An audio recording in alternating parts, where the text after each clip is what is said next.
Assalamualaikum warahmatullahi wabarakatuh. Pada kesempatan kali ini, saya akan menjelaskan mengenai teori tektonik lempeng.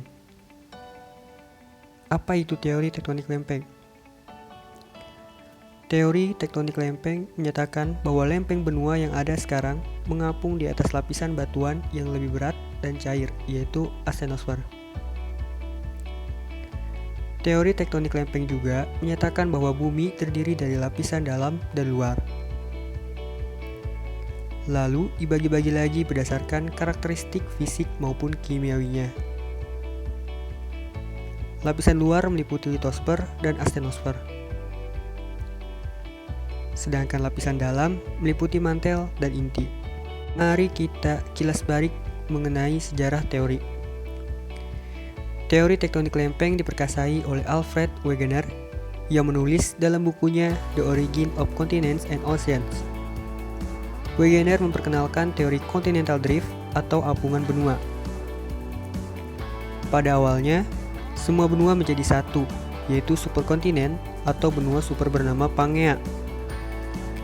Dikarenakan suatu gaya tertentu, superkontinen tersebut terpecah menjadi beberapa bagian, yang kemudian diberi nama Gondwana dan Laurasia.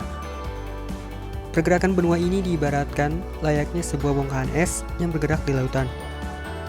Bukti yang mendukung teori tektonik lempeng ini ada 3, yaitu faktor biologi, geologi, dan klimatologi. Dari faktor biologi, yaitu tersebarnya fosil Mesosaurus pada benua yang berbeda. Dari faktor geologi, adanya kesamaan lapisan dan pola batuan di benua yang berjauhan.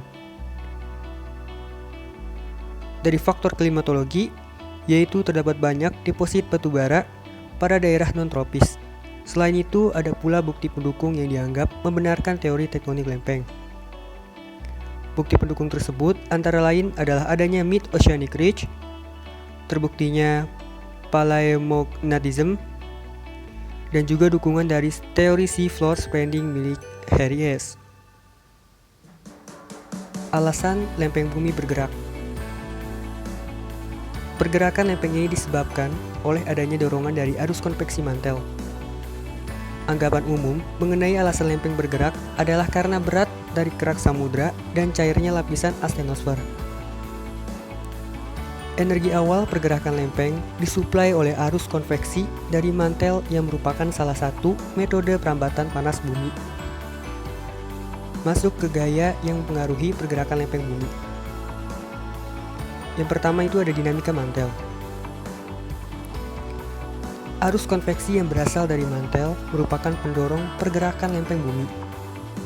Arus konveksi ini terjadi dalam skala besar, sehingga dapat menembus astenosfer dan mempengaruhi litosfer yang berada di atasnya. Terdapat 2 gaya yang dianggap dapat mempengaruhi pergerakan lempeng. Kedua gaya tersebut adalah yang pertama basal drag atau gaya gesek, di mana lempeng bergerak mengikuti arus konveksi karena terdapat gaya gesek antara arus konveksi dengan lempeng di astenosfer. Yang kedua adalah slap suction atau gravitasi, di mana lempeng bergerak dipengaruhi oleh lempeng yang sudah mengalami subduksi dan masuk ke dalam mantel. Gaya gesek antara lempeng dengan arus konveksi akan menarik lempeng semakin jauh ke dalam mantel. Berikutnya yaitu yang kedua, dinamika gravitasi lempeng.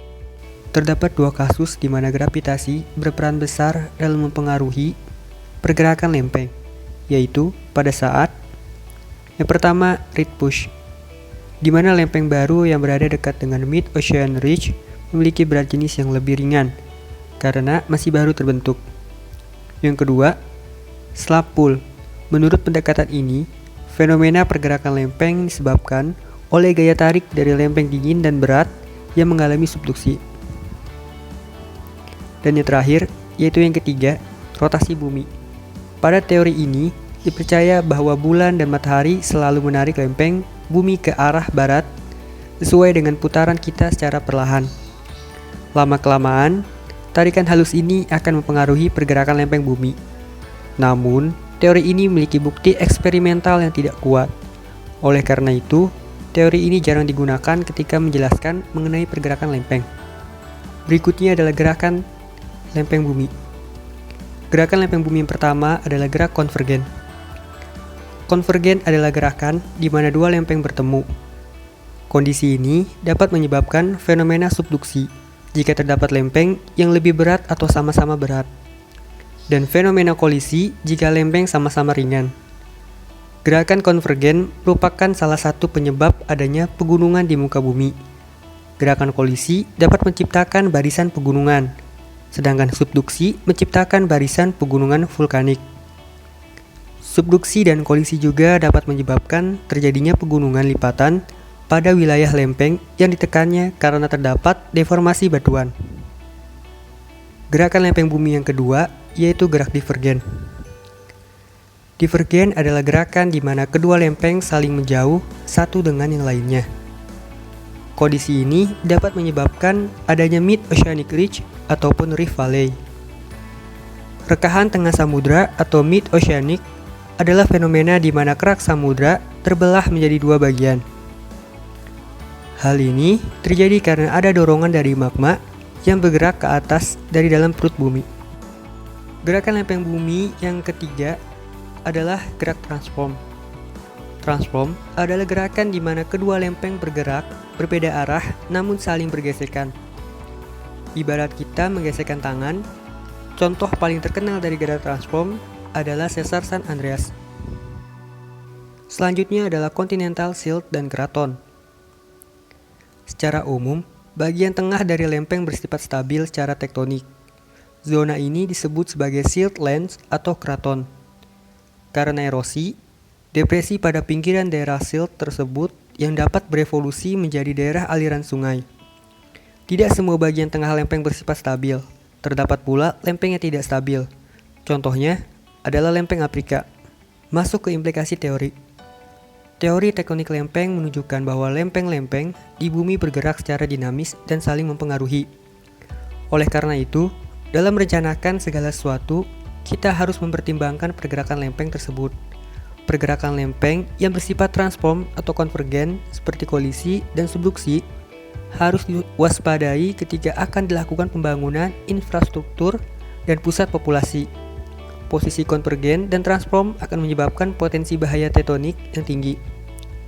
Bahaya tektonik ini dapat berupa gempa bumi, sesar, dan rekahan tanah atau dalam bentuk vulkanisme gunung api. Mungkin hanya segitu saja yang bisa dapat saya jelaskan kepada teman-teman. Kurang lebihnya mohon maaf. Wassalamualaikum warahmatullahi wabarakatuh.